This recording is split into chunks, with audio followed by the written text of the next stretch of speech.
परिस्थिति के अनुरूप इंसान में आने वाले परिवर्तन। नमस्कार, हम हैं रोहन राज प्रजापति राका और आप देख रहे हैं राका द ग्रेट। जी हाँ, आपने सही सुना, परिस्थिति के अनुरूप इंसान में आने वाले परिवर्तन। चलिए एक छोटी सी कहानी के माध्यम से मैं इस बात को क्लियर कर दूं। आखिरकार ये बात मैं क्यों बोल रहा हूँ, ये लाइन मैं क्यों बोल रहा हूँ। बहुत समय पहले की बात है, एक मजदूर, बहुत ही गरीब व्यक्ति जो मजदूरी किया करता था, उस दिन सुबह से शाम तक खून पसीना एक कर देने वाला मेहनत करके 50 पैसे कमाता है और वो 50 पैसे लेकर के फटी हुई चादर ओढ़े अपने घर को वापस आ रहा था। उसके आंखों में ये लालसा था कि हाँ, घर पहुंचकर माँ के द्वारा बनाए गए जो 2 रोटी रहेंगे उसे खाने को मिलेगा। उसके परिवार में केवल वो और उसकी माँ थी। वो आ ही रहा था कि सामने से एक जगमगाता हुआ कोई काफिला आता देखा। उसने लाइट बाइट धूम धड़ाका बाजे गाजे के साथ चला। जब उसके पास आया तो उसने ध्यान दिया कि हाँ, ये तो बारात है। फिर वो खुद में खो गया। एक दिन मेरी भी शादी होगी, मैं भी दूल्हा बन के जाऊंगा, मेरे भी साथ बाजे गाजे जाते साथ मेरे भी जाएंगे। तभी जो बारात आया था उसमें से उस बाराती के नौकर जो है, नौकरों ने उसे बोला, ए छोरे हट जा सामने से। वो गरीब मजदूर जो था वो चिढ़ गया और चिढ़ते हुए उसने बोला कि हाँ, क्यों हट जाओ, इस रोड पे हमारा भी उतना ही अधिकार है जितना कि आपका। इतना सुनते ही उस बाराती के नौकर तथा उस बाराती जितने भी थे उन सब ने मिलकर इसे धो डाला। पीटने के बाद इसे सड़क किनारे झाड़ियों में फेंक कर चले गए और बारात धीरे धीरे उसकी उजाले तथा बाजे गाजे की जो आवाज थी वो धीरे धीरे शहर की तरफ बढ़ गया और शहर के उजालों में खो गए। इसके तत्पश्चात वो मजदूर उठा, बाहर आया, झाड़ियों के और घुटनों के बल बैठकर ऊपर आकाश में देखकर बोलने लगा कि भगवान, ना ही आपने हमें धन दौलत, ना ही महल अटारी, ना ही नौकर चाकर, ना ही कुछ दिए, तो हमें इस संसार में भेजा ही क्यों? नहीं भेजना चाहिए था।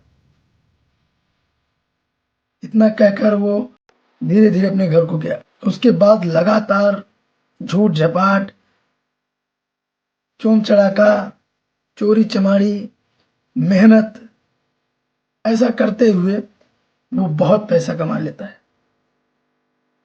उसके पास अब कई वर्षों बाद उसके पास अब महल अटारी, नौकर चाकर, पालकी, चलने के लिए, सवारी के लिए घोड़े, वे सभी चीज जो एक रईस के पास होते हैं वे सभी हो गए।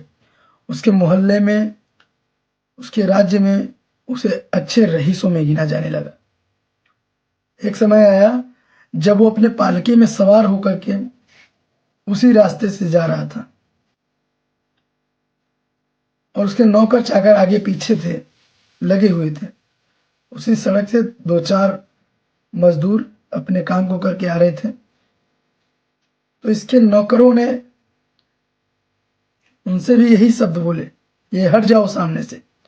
उधर से भी वही जवाब आया कि इस सड़क पर उतना ही अधिकार हमारा है भी है जितना आपका है।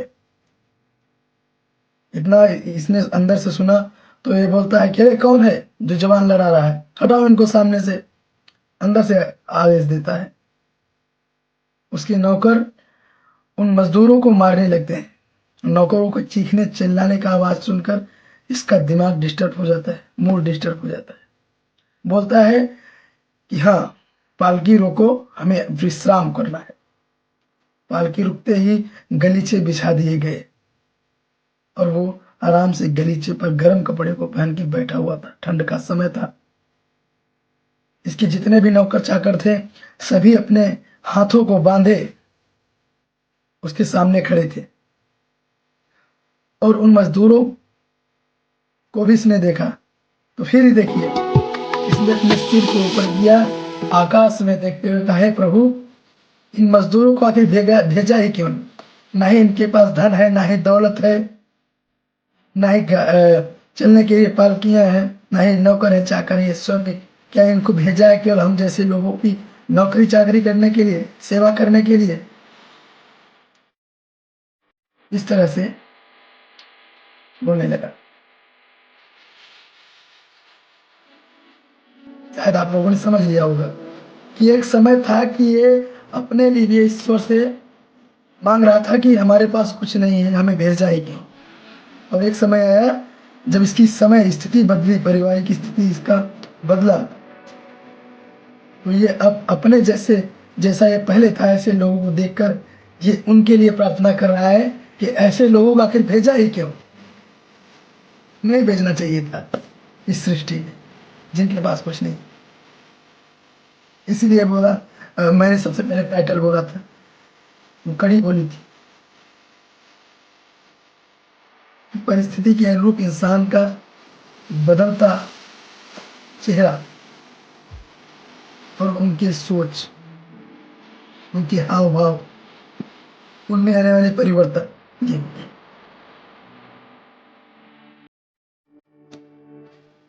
तो इससे तो एक हमें ये सीख मिलता है कि जैसा इसने किया, हम आने वाले समय में, जो हमारे समय आज हमारे साथ में बीत रहा है, कल हमारी परिस्थिति बदलने पर हमें इस चीज को नहीं भूलना है। जिस तरह इस कहानी के पात्र ने भूला, उस तरह का गलती में नहीं करना है।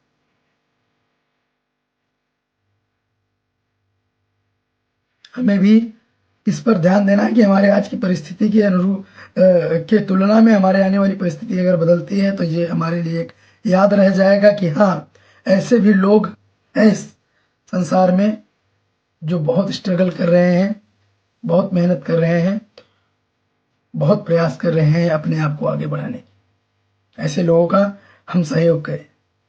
जो आगे बढ़ चुके हैं उनसे मेरा ये अनुरोध है, और जो आगे बढ़ रहे हैं उनसे भी मेरा ये अनुरोध है, और जो आज परिश्रम कर रहे हैं उनसे हमारा ये अनुरोध है कि आप परिश्रम करते रहिए।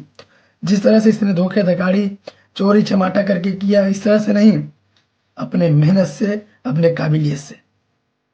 ठीक है, चलिए मिलते हैं ऐसे वीडियोस के साथ में। तब तक के लिए जय हिंद, भारत माता की जय। अगर फेसबुक और इंस्टा पे हैं तो फॉलो कर लें, यूट्यूब पे हैं तो सब्सक्राइब कर लें। चलिए मिलते हैं नेक्स्ट वीडियो।